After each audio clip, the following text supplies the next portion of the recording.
CTET 14 दिसंबर 2024 exam repeated question पास कराने वाली video. ठुकरा दिया जिन्होंने मुझे, मेरा वक्त देखकर, कसम खाता हूं ऐसा वक्त लाऊंगा कि मिलना पड़ेगा मुझसे वक्त लेकर। तो जोश के साथ दोस्तों पढ़ाई करना शुरू कीजिए।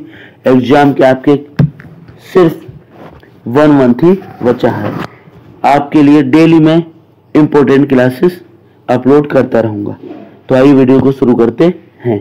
क्वेश्चन हमारा, एक अध्यापक का सबसे बड़ा शत्रु हो सकता है, अर्थात एक अध्यापक का सबसे बड़ा शत्रु क्या हो सकता है? ऑप्शन ए उसका धन का लोभ, उसका उदंड छात्र, उसका अहंकार जो उसके आदर गुणात्मक आगे नहीं देता, या उसका प्रधानाचार्य। तो एक अध्यापक का सबसे बड़ा शत्रु क्या हो सकता है? उसका अहंकार। क्या? उसका अहंकार जो उसके अंदर गुणात्मक सुधार आने नहीं देता है दोस्तों। Option C is the right answer. निम्नलिखित में से कौन सा व्यवहार भावनात्मक बाधा को प्रदर्शित नहीं करता है? कौन सा व्यवहार जो है भावनात्मक बाधा को प्रदर्शित नहीं करता है? भगोड़ापन, बाल अपराध, कमजोरों को डराने वाला, या स्वालीनता? स्वालीनता। तो दोस्तों जो भावनात्मक बाधा को प्रदर्शित नहीं करने वाला जो है दोस्तों वह है स्वालीनता। क्या है? स्वालीनता।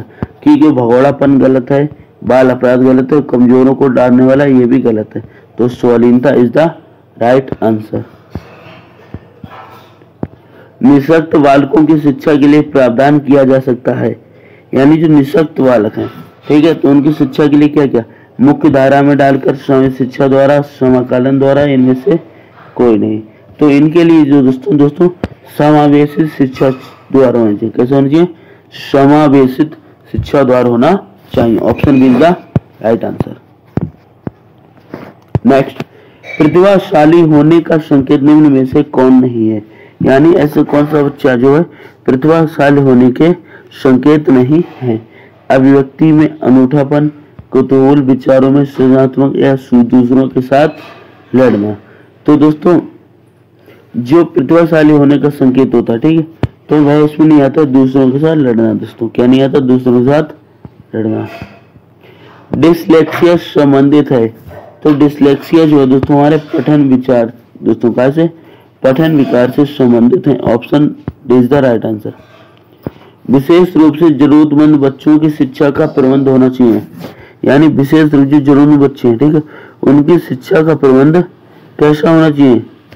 विशेष विद्यालय में दूसरे सामान्य बच्चों के साथ, विशेष विद्यालय में विशेष के लिए विकसित विधियों द्वारा, या विशेष विद्यालय में विशेष अधिकारों के द्वारा। दोस्तों तो विशेष रूप से जरूरी बच्चे होते हैं, देखो, तो इसका जो राइट आंसर है दोस्तों ऑप्शन नंबर बी, दूसरे सामान्य बच्चों के साथ इसको रखा जाएगा। दोस्तों निम्नलिखित मनोविज्ञान के अध्याय की विवरण पद्धति नहीं है। प्रयोगात्मक पद्धति, तुलनात्मक विकास पद्धति, क्या व्यक्ति इतिहास पद्धति। दोस्तों मनोविज्ञान के अध्याय का जो विवरण है दोस्तों उसके अंतर्गत जो प्रयोगात्मक पद्धति नहीं है। क्या नहीं है? प्रयोगात्मक पद्धति नहीं है दोस्तों, ठीक है। मूल्यांकन का क्षेत्र है, मूल्यांकन का क्षेत्र कौन सा? सीमित, व्यापक, समुचित, या असीमित? तो मूल्यांकन का क्षेत्र कैसा होता है? सीमित होता है दोस्तों, ठीक। शिक्षण प्रक्रिया के अंग है, शिक्षण प्रक्रिया के अंग, शिक्षण को सार्थक बनाने वाले अनुभव, शिक्षा के उद्देश्य, शिक्षा का मूल्यांकन, उपरोक्त सभी। तो शिक्षण प्रक्रिया के अंग जो है उपरोक्त सभी है। Option D is the right answer. शिक्षा का संबंध है शिक्षा के उद्देश्यों से, कक्षा पर्यावरण वातावरण से, शिक्षार्थी व शिक्षक से, उपरोक्त सभी से। तो शिक्षा का संबंध जो है दोस्तों उपरोक्त सभी से है। शिक्षा के उद्देश्यों में क्या है? कक्षा का पर्यावरण वातावरण, शिक्षार्थी व शिक्षक से दोस्तों, ठीक है। मनोविज्ञान को शुद्ध विज्ञान माना जाता है, किसने जो है मनोविज्ञान को शुद्ध विज्ञान माना है? राइट आंसर हो जाएगा option number A, James Drever ने। किसने? जेम्स ड्रेवर ने।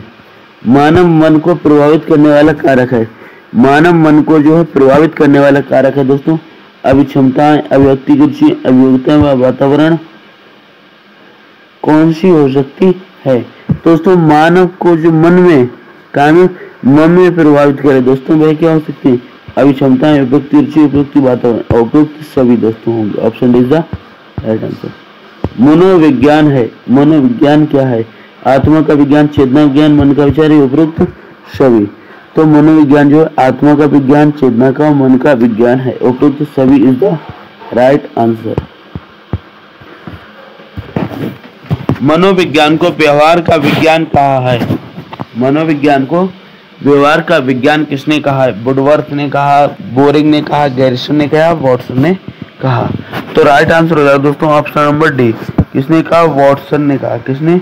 वॉटसन। ऑप्शन डी हमारा राइट आंसर हो जाएगा दोस्तों।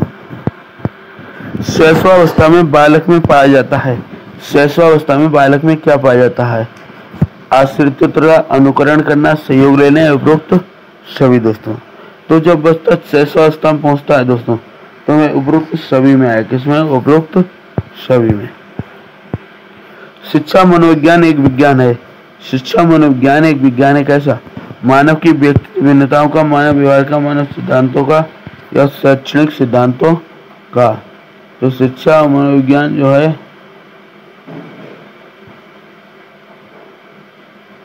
इसका राइट आंसर हो जाएगा दोस्तों ऑप्शन नंबर बी, मानव व्यवहार का। किसका?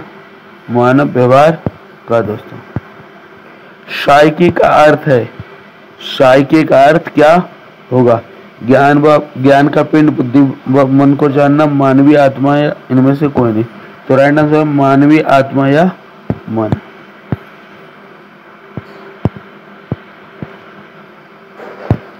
नेक्स्ट, सांख्यिकी है।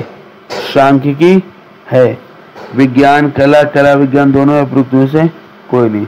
तो सांख्यिकी दोस्तों कला व विज्ञान दोनों में अंतर्गत आता है। मनोविज्ञान व्यवहार का शुद्ध विज्ञान है। इस परिभाषा को प्रतिपादक कीजिए दोस्तों। मनोविज्ञान जो है व्यवहार का शुद्ध विज्ञान है। ये किसने कहा था? वॉटसन ने दोस्तों। किसने? ई वॉटसन।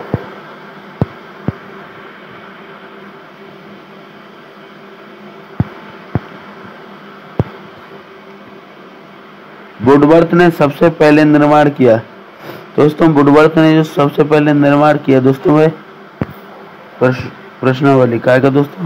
प्रश्नावली। Option B is the right answer. निम्न में कौन सा बाल विकास को प्रभावित करने वाला कारक नहीं है? तो बाल विकास को प्रभावित करने वाला कारक बुद्धि, पोषण, प्रयोक्ता इनमें से कोई नहीं। सभी सही है दोस्तों।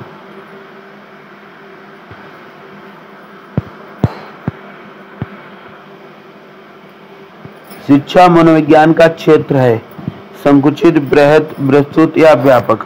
तो शिक्षा मनोविज्ञान का जो क्षेत्र है दोस्तों यह कैसा है? व्यापक है दोस्तों। कैसा है? व्यापक है। Option D is the right answer.